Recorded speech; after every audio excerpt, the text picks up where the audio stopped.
America Israel జరిపిన భీకర దాడిలో Iran supreme leader Ayatollah Ali Khamenei ప్రాణాలు కోల్పోయాడు.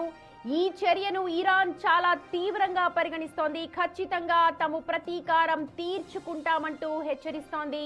ఖమేనీ మృతిపై సరైన సమాధానం చెప్పకుండా వదిలిపెట్టేది లేదు అనంటూ ఇరాన్ కేబినెట్ ఇప్పటికే తేల్చింది. ఖమేనీ మృతిపై ఇరాన్ రెవల్యూషనరీ గార్డ్స్ కూడా సంతాపం తెలుపుతోంది. తమ సుప్రీం నేతను చంపిన వారికి కఠిన శిక్ష విధిస్తామంటూ కూడా వాళ్ళు ప్రతిజ్ఞ పూనారు. చరిత్రలో ఎన్నడూ ఎప్పుడు చూడని భయంకరమైన దాడులు ఏ క్షణాల్లోనైనా జరగచ్చంటూ హెచ్చరిస్తోంది ఇరాన్. ఇటు ఇజ్రాయెల్ యుఎస్ స్థావరాల లక్ష్యంగా భారీ ఆపరేషన్ చేపట్టేందుకు ఐఆర్జీసీ సిద్ధమైనట్లుగా కూడా అక్కడి మీడియా వెల్లడిస్తోంది. ఇప్పటికే ఐఆర్జీసీ కొత్త కమాండర్ ఇన్ చీఫ్ గా బాధ్యతలు చేపట్టారు వహీదీ. అమెరికా ఇజ్రాయెల్ పై ప్రతీకారం తప్పదు అంటూ హెచ్చరిస్తూ ఉన్నారు. తమ అధినేత ఖమేనీ మృతికి ఖచ్చితంగా ప్రతీకారం తీర్చుకుంటాము అని అంటున్నారు. ఎవ్వరిని కూడా వదిలిపెట్టేది లేదు అని అంటూ ఇరాన్ కేబినెట్ ఖచ్చితంగా చెబుతోంది. ఇక అమెరికా ఇజ్రాయెల్ దాడుల్లో ఖమేనీ కీలక సలహాదారులైన అలీతో పాటు ఐఆర్జీసీ చీఫ్ మహమ్మద్ పాక్పౌర్ ప్రాణాలు కోల్పోయారంటూ తాజాగా ఇరాన్ ధృవీకరిస్తోంది. ఈ క్రమంలో ఐఆర్జీసీ తన కొత్త కమాండర్ ఇన్ చీఫ్ ని నియమించుకుంది. మాజీ రక్షణ మంత్రి అహ్మద్ వాహిదీకి ఆ బాధ్యతలు అప్పగించినట్టుగా కూడా ప్రకటించింది. ఇకపై భయంకరమైన దాడులు ఉండే ఆస్కారం ఉంది అని అంటూ ఇరాన్ ప్రకటించడంతో అందరు కూడా అప్రమవుతున్నారు. ఇప్పటికే 40 రోజుల పాటు సంతాప దినాలను ప్రకటించింది. అధికారికంగా 40 రోజులు ఉన్నప్పటికీ కూడా ప్రతీకారం తీర్చుకోవటం తప్పదు అని అంటున్నారు ఇరాన్. ఖమేనీ కుటుంబ సభ్యులు అమెరికా ఇజ్రాయెల్ పై ఖచ్చితంగా తాము ప్రతీకారం తీర్చుకుంటాం, ఖమేనీని చంపిన వారిని ఎట్టి పరిస్థితిలో వదిలిపెట్టేది లేదు అని అంటూ ప్రతిజ్ఞ బూనుతున్నారు ఖమేనీ కుటుంబ సభ్యులు, ఖమేనీ వారసులు అందరూ కూడా. ప్రస్తుతం ఖమేనీ చనిపోయిన వార్త తెలుసుకున్న తర్వాత మాత్రం ప్రపంచ దేశాల్లో కొంతమంది సంబరాలు చేసుకుంటున్నారు. ఖమేనీ మద్దతుదారులు మాత్రం రోడ్డుపైకి వచ్చి నినాదాలు చేస్తూ ఉన్నారు. అలాగే చాలా మంది ఖమేనీ మద్దతుదారులు తను లాస్ట్ మాట్లాడిన అంటే చివరిసారి మీడియాతో మాట్లాడిన వీడియోని కూడా తెగ వైరల్ చేస్తూ ఉన్నారు.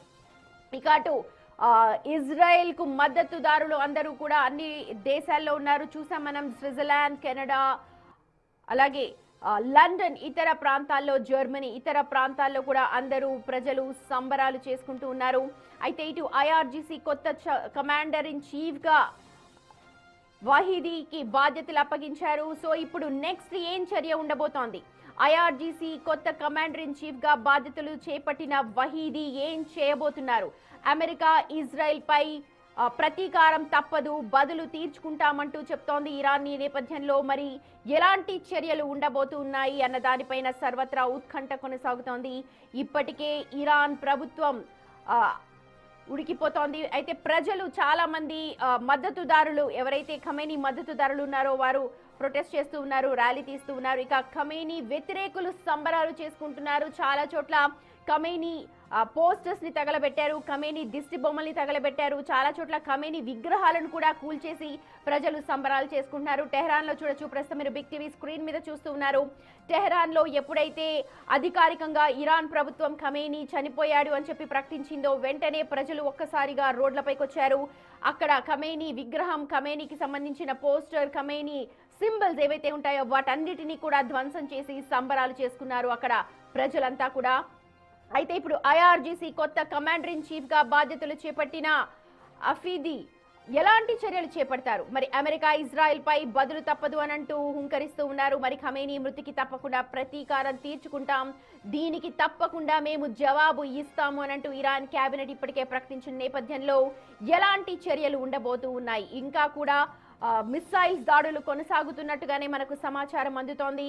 ఇప్పటికీ గంగతలంలో ఎటువంటి ఎయిర్ క్రాఫ్ట్స్ వెళ్ళకపోయినప్పటికీ కూడా మొత్తం 11 దేశాలపై వివిధ కంట్రీస్ చాలా దేశాలు ఆ గగనతలాన్ని తప్పించి వేరే ప్రదేశాలలో తమ ఫ్లైట్స్ ని పంపించాలనుకుంటున్నారు. కానీ ఎప్పుడు ఏ క్షణంలో యుద్ధం ముదురుతుందో తెలియని పరిస్థితుల్లో ఎవి కూడా సాహసం చేయలేకపోతూ ఉన్నాయి. ఇప్పటికే డీజీసీఏ కూడా ఉత్తర్వులను ఇచ్చి ఉంది. ఎవరు కూడా ఆ ఫ్లైట్ జోన్ ఏరియాస్ ఏవైతే 11 దేశాలు ఉన్నాయో అడ్వైజరీని విడుదల చేసింది. ఆ జోన్స్ లో ఎవరు కూడా ఫ్లై చేయొద్దని. ఎయిర్ ఇండియా, స్పైస్ జెట్ అలాగే మిగిలిన ఏవియేషన్ సంస్థలు అన్నీ కూడా తమ విమానాలను ఇప్పుడు సౌదీకి, గల్ఫ్ కంట్రీస్ కి నిలిపివేశాయి.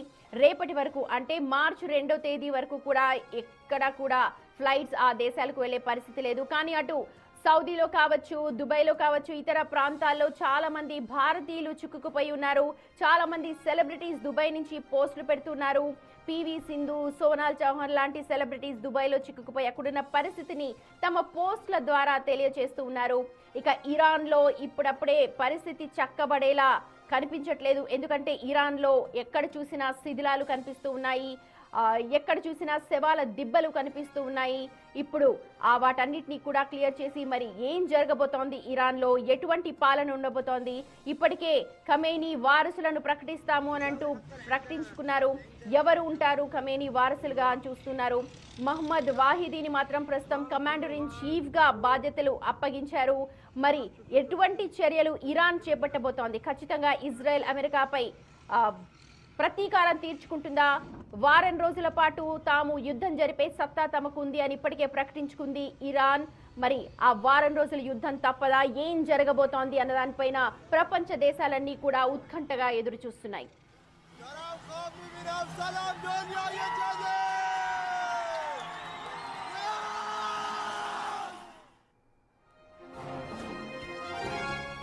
Iran supreme leader Ayatollah Ali Khamenei ప్రాణాలు కోల్పోయారు. ఈ విషయాన్ని ఇరాన్ మీడియానే ప్రకటించింది. 40 రోజుల పాటు ఇరాన్ వ్యాప్తంగా సంతాప దినాలు ప్రకటించింది అక్కడి ప్రభుత్వం. దీంతో ప్రపంచ వ్యాప్తంగా పలు చోట్ల నియంత మరణించాడు అన్న పేరుతో సంబరాలు కూడా చేసుకుంటున్నారు.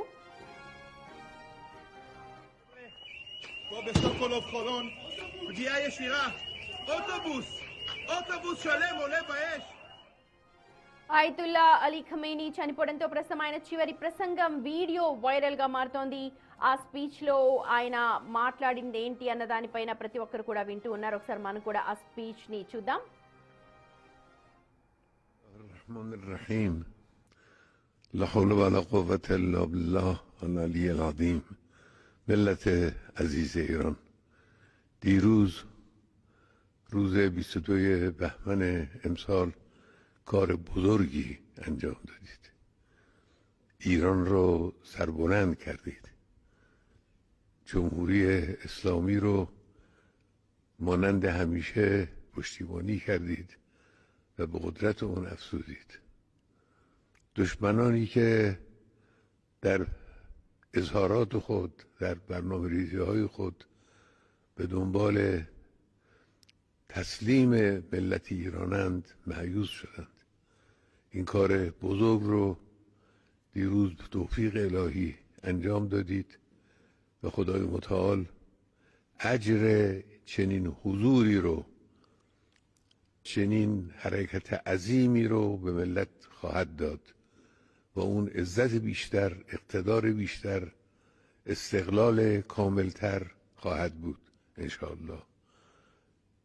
سعی بشود که اتصال و انسجام ملی رو حفظ کنیم.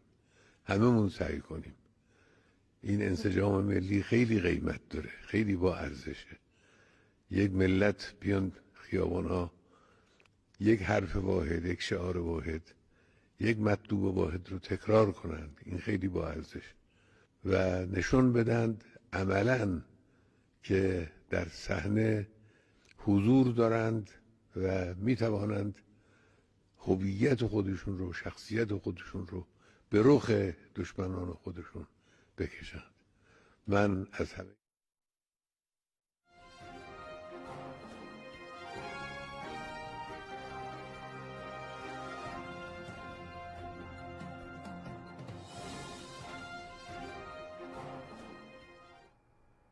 ఇరాన్ లో ఒక నియంత శకం ముగిసింది.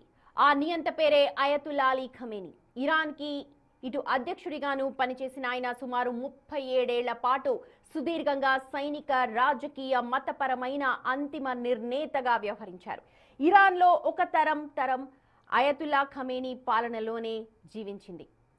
అసలు అయతుల్లా ఖమేనీ ఎవరు, ఆయన జీవితం ఎక్కడి నుంచి సాగింది, ఆయన ఈ స్థాయికి దారితీసిన పరిణామ క్రమాలను గనక మనం ఒక్కసారి గమనిస్తే, ఖమేనీ 1939న ఇరాన్ పవిత్ర నగరమైన మషద్లో జన్మించారు. ఖమేనీ కుటుంబ పెద్ద సయ్యద్ జవాద్ ఖమేనీ ఒక ఇస్లామిక్ పండితుడు. ఖమేనీ జీవితం తొలి నాళ్లలో సాదాసీదాగా పేదరికంలోనే గడిచింది. ఖమేనీ 8 మంది సంతానంలో రెండోవారు. అయితే తన 4వ ఏట నుంచే ఖురాన్ నేర్చుకోవడం ప్రారంభించాడు. ఖమేనీ మషద్లోని ఇస్లామిక్ పాఠశాలలో ప్రాథమిక విద్యను పూర్తి చేశారు. ఆ తర్వాత ఉన్నత చదువుల కోసం ఇరాన్లోని నజఫ్, కోమ్ వంటి నగరాలకు కూడా వలస వెళ్లారు. అక్కడ అయతుల్లా ఖమేనీ శిష్యుడిగా మారారు. ఇక్కడ గుర్తించాల్సిన విషయం ఏంటంటే, తన గురువు పేరు ఖమేనీ కాగా ఈ శిష్యుడి పేరు చిన్న తేడాతో ఖమేనీగా ఉంటుంది. అంటే ఆయన గురువు పేరు ఖొమోనీ, ఈయన శిష్యుడి పేరు ఖమేనీగా ఉంటుంది. ఈ 2 పేర్లు ఒకే శబ్దంతో వినిపించడం కూడా విశేషంగా చెప్తూ ఉన్నారు.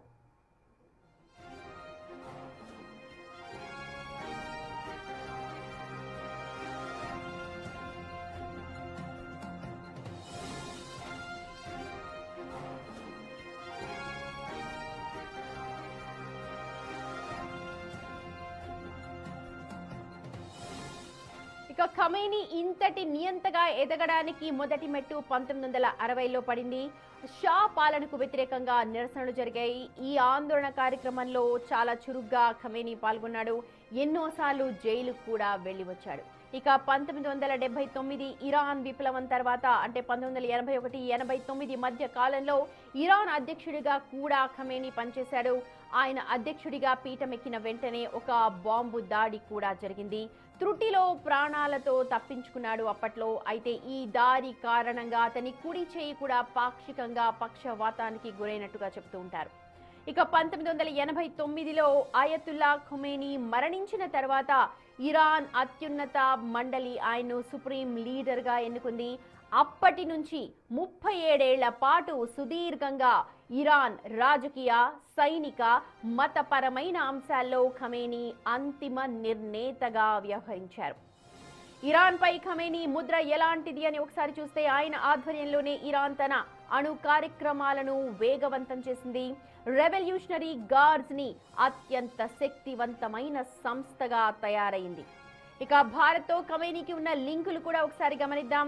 చాలా మంది ప్రస్తుత నియంతకి ఆ మూలాలు ఉన్నట్టుగా భావిస్తున్నారు. కానీ ఖమేనీ గురువు ఖొమేనీ తాతగారు యూపీలోని బారాబంకీకి చెందిన వారుగా చెప్తూ ఉన్నారు. ప్రస్తుత నాయకుడు అలీ ఖమేనీ పూర్వీకులు అజర్బైజాన్ ప్రాంతానికి చెందిన వారు. ఆయనకు నేరుగా భారతీయ రక్త సంబంధాలు ఉన్నట్టుగా అయితే ఆధారాలు లేవు.